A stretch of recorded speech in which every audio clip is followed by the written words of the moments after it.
budeme teraz troška aj necháme, nech si zvyknú. Ešte. Ozri, ten už ide strach. Teda tam aj skoro. Dobre, stačí, zavri, budú sa kúpať. Zavri, strach už ide do vody. Naša práca nie je limitovaná rozvrhom hodín alebo plánom nejakej školskej družiny. Snažíme sa vlastne byť akýmsi otvoreným priestorom pre všetkých, ktorí vlastne chcú, potrebujú rásť osobnostne, emocionálne, morálne, samozrejme aj intelektuálne. Čiže naozaj ľudí, detí, mladých ľudí, ale nebránime sa teda ani dospelým, sme fakt otvorenou školou, dať ten priestor, že čo potrebujú, tak im v tom slova zmysle vyhovieť a posunúť ich niekam, pomôcť sa zorientovať.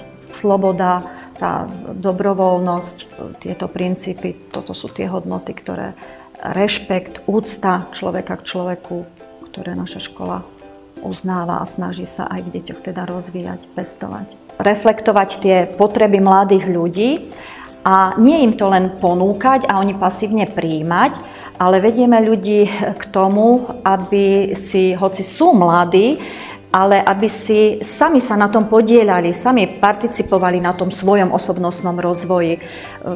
Množstvo projektov robíme na tom princípe, že vlastne rozprávame, mapujeme potreby. Mladí ľudia, ktorí majú nejakú potrebu nenaplnenú, chcú ju riešiť, tak si pripravujú, že áno, toto by sme chceli, no a my im len v podstate sprostredkovávame, že áno, takto sa to dá, ale si to vlastne robia sami pre seba. Alebo sa nás ani nepýtajú, že čo sa ti na tom páči, ale skôr, že čo sa ti nepáči, aby sa mohli tí učitelia alebo celá škola podľa toho nejak presmerovať a zdokonaliť v tom, aby sa nám viac páčili.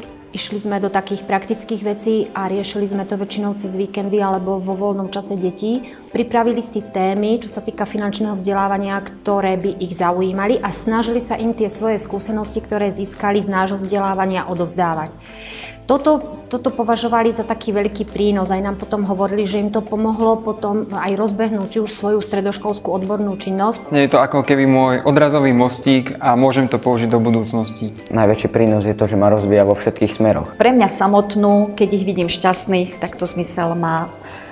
A ja si myslím, alebo dúfam, že keď vidia v nás, že my sme ochotní im ten čas dať, takže následne budú aj oni ďalej sa správať a teda vychovávať tie ďalšie generácie takým podobným spôsobom, že v tom princípe pošli ďalej, že ak videli ten príklad v nás, tak aj oni budú ďalej potom toto posielať a keď ich bude veľa, keď to bude rásť, tak ja si myslím, že vtedy bude spoločnosť pokojnejšia, určite šťastnejšia. Že sa s nami rozprávajú o tom, čo nás baví, že nás berú takých, akých sme, ale aj to, že nám venujú ten svoj čas. Čo ostáva v tých deťoch, tak je to vždy cez tie emócie, že ak to deti emocionálne príjmu, tak vtedy uveria tomu obsahu alebo podľa neho konajú, ako poznať ho môžu, ale či aj podľa toho budú konať, tak to je o tých emóciách. Nie presviečať a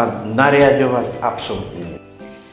Lebo vlastne my chceme vidieť na tých deťoch nie len ten posun v oblasti vedomostí a iných vecí, ale chceme vidieť aj taký ten záujem. Takto potroške, pomaličky, no samozrejme potom boli na celoštátnej výstave, kde mali svoje holuby vystavené, takisto v kolekcii. Zúčastňujú sa na guláš partiách chovateľov, chovateľské dni. No, asi najradšej mám tie aktivity, lebo tam vlastne je to aj s tými učiteľmi iné, než len keď vlastne hovoria všetko z učebnice a je iné, keď niekto vysvetľuje poznámky a keď hovorí o tom, čo má rád, alebo proste tie krúžky, lebo tam sú tí učitelia takí voľní a lepšie sa s nimi rozpráva. Že tých krúžkov je tak veľa, že si máme z čoho vyberať. Každý môže ísť na to, čo ho baví. Takýto emocionálne zrelý človek vie naozaj spolupracovať, vie byť iniciatívny, je tvorivý, nebojí sa, hej, slobodne si rieši veci.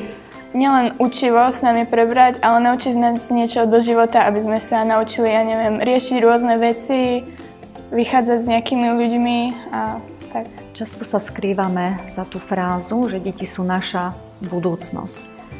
Ale deti nie len, že budú v budúcnosti, ale oni sú už tu a teraz prítomné a zasluhujú si alebo potrebujú našu pozornosť už teraz, hej, momentálne. My by sme mali rešpektovať ich názory, ich myšlienky a vôbec ich svet, citový, akýkoľvek, čo prežívajú, ako to prežívajú.